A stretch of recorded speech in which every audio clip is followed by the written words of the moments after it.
El perdón de aquella mujer. El silencio de las madrugadas era el refugio de Adilma. Cuando toda la ciudad dormía y solo el canto de los grillos acompañaba el pasar de las horas, ella se arrodillaba junto a su cama, con una vela encendida y la Biblia abierta sobre el Salmo 91. Allí, con la voz quebrada y el corazón desgarrado, clamaba al cielo una sola petición: Señor, tráelo de vuelta. No permitas que mi hijo se pierda en el mundo. Devuélvelo a tus caminos. Habían pasado más de 10 años desde que Fabián, su único hijo, decidió abandonar la iglesia. Lo había hecho con una mezcla de orgullo y rebeldía. Decía que la fe era una ilusión, que el mundo tenía más que ofrecerle. Adilma trató de detenerlo, lo esperó, lo buscó entre lágrimas, pero él no quiso escucharla. Desde entonces, su corazón se partió en dos. Una mitad seguía viviendo con la esperanza y la otra con el dolor. Los años se hicieron lentos, pesados. Cada cumpleaños de Fabián era un recordatorio punzante de su ausencia. Los vecinos y amigos le aconsejaban dejarlo ir, vivir su vida. Pero Adilma respondía siempre lo mismo: mientras tenga voz para orar, no dejaré de clamar por él. El Señor me lo prometió. Había noches en que el cansancio la vencía y se dormía con la cabeza sobre la Biblia abierta. Otras veces despertaba antes del amanecer, impulsada por un presentimiento extraño. Ora, ora, ora por él. Y lo hacía. Sin saberlo, esas oraciones se convertían en murallas invisibles que protegían a Fabián del mismo abismo que lo llamaba. Un sábado en la tarde, mientras caminaba entre las flores y arbustos de su pequeño jardín, escuchó una voz: «Mamá, he regresado». Al tornarse, miró y vio a Fabián de pie, con los ojos cansados, llenos de lágrimas y la barba crecida. Tenía la expresión de alguien que había visto de cerca el mismo infierno. «Mamá», dijo con voz temblorosa, «he caminado por desiertos y ninguno me ha dado agua. Quiero volver a casa. Quiero volver a Dios». El corazón de Adilma se estremeció. Lo abrazó tan fuerte que temió que se disolviera entre sus brazos. Aquel día, la casa se llenó de risas, himnos y agradecimientos a Dios. Fabián regresó a la iglesia y pronto se convirtió en un ejemplo vivo de lo que Dios puede hacer cuando alguien se rinde por completo. Predicaba con pasión, cantaba con fervor, visitaba hospitales, llevaba esperanza a los que habían perdido la fe. Adilma lo miraba desde el banco y en su pecho resonaba una gratitud que no cabía en palabras. 3 meses después, Fabián se preparaba para viajar a otra provincia. Había sido invitado a unas conferencias cristianas junto a otros jóvenes. Adilma lo ayudó a empacar y oró con él en la puerta. Antes de salir, él la abrazó y dijo: «Mamá, gracias por no rendirte nunca. Cuando vuelva, te contaré lo que Dios ha hecho». Fue la última vez que Adilma escuchó su voz. En la estación de trenes, la multitud se movía entre maletas y prisa. Entre el tumulto, un hombre de mirada perdida observaba desde la sombra. Jardos, un joven vagabundo, sin rumbo ni dirección, marcado por años de rencor y necesidad, esperaba el momento exacto. Fabián, un tanto distraído, con su maleta en la mano y su pasaje en la otra, esperaba encontrarse con los otros chicos que viajarían con él. En un instante de descuido, y cuando nadie lo veía, Jardos lo siguió hasta cerca del andén, justo cuando un tren arribaba. Luego un forcejeo, un cuchillo, un grito ahogado, y el silencio de quien ya no volverá. El cuerpo sin vida de Fabián cayó al suelo, mientras el crujir de los metales y los frenos del tren chirriaban, anunciando su llegada. La llamada llegó esa misma noche. Adilma cayó de rodillas al escuchar las palabras del oficial. «Señora, lamentamos informarle que su hijo». El resto de la frase se perdió en un vacío que heló su alma. Los días siguientes fueron como un sueño oscuro. La casa se llenó de flores, rostros y lamentos. Pero ninguna palabra de consuelo llenaba el espacio vacío en la mesa, ni el eco de las risas que ya no volverían.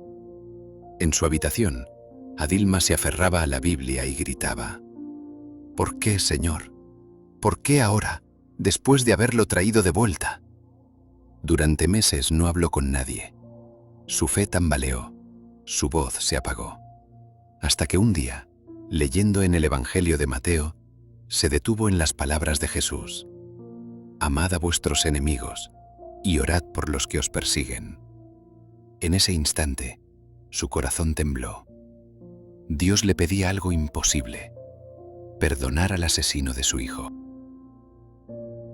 Semanas después, Adilma pidió permiso para visitar la prisión donde Jardos cumplía su condena. Los guardias la miraron con desconcierto. «¿Está segura de lo que hace?», le preguntaron. Pero ella solo asintió. Cuando lo vio por primera vez, detrás del vidrio, su cuerpo entero tembló. Tenía frente a sí al hombre que había destruido su vida. Sus manos apretaron la Biblia y entre lágrimas le dijo: «No vengo a condenarte, vengo a decirte que te perdono. Cristo te ama, aún después de lo que hiciste». Jardos no dijo nada. La miró confundido, desconfiado. Pensó que era una trampa. Pero ella volvió al día siguiente, y el siguiente, y el siguiente. Le llevaba pan, libros y la palabra de Dios. Al principio, él rechazaba todo. Luego comenzó a escucharla en silencio. Adilma oraba con él, hablaba del amor de Cristo que sana y restaura. Con el tiempo, en el corazón de aquel hombre endurecido, empezó a germinar algo que nunca había sentido: arrepentimiento. Una noche, mientras pensaba en las palabras que la señora Adilma le había dicho, cayó de rodillas en el cemento frío de su celda y lloró desconsoladamente. «Dios, si tú puedes perdonarme como ella lo ha hecho, entonces aquí estoy». Los años pasaron, exactamente 18, pero aquella mañana, cuando finalmente salió en libertad, sí, Jardos tenía el rostro marcado por el paso del tiempo, pero sus ojos eran otros, limpios, suaves, con una paz que nunca conoció. Buscar a Adilma fue lo primero que hizo. Se presentó ante la puerta de su casa tembloroso, incapaz de levantar la mirada. Cuando ella abrió la puerta, apenas pudo pronunciar palabra. «No merezco estar aquí», dijo Jardos, «pero necesitaba verte y pedirte perdón una vez más». Ella se acercó despacio, puso sus manos en su rostro y le respondió con voz quebrada: «No tienes que pedírmelo. El Señor ya nos dio a los dos la oportunidad de volver a nacer». La abrazó, como quien abraza a una madre, y lloró.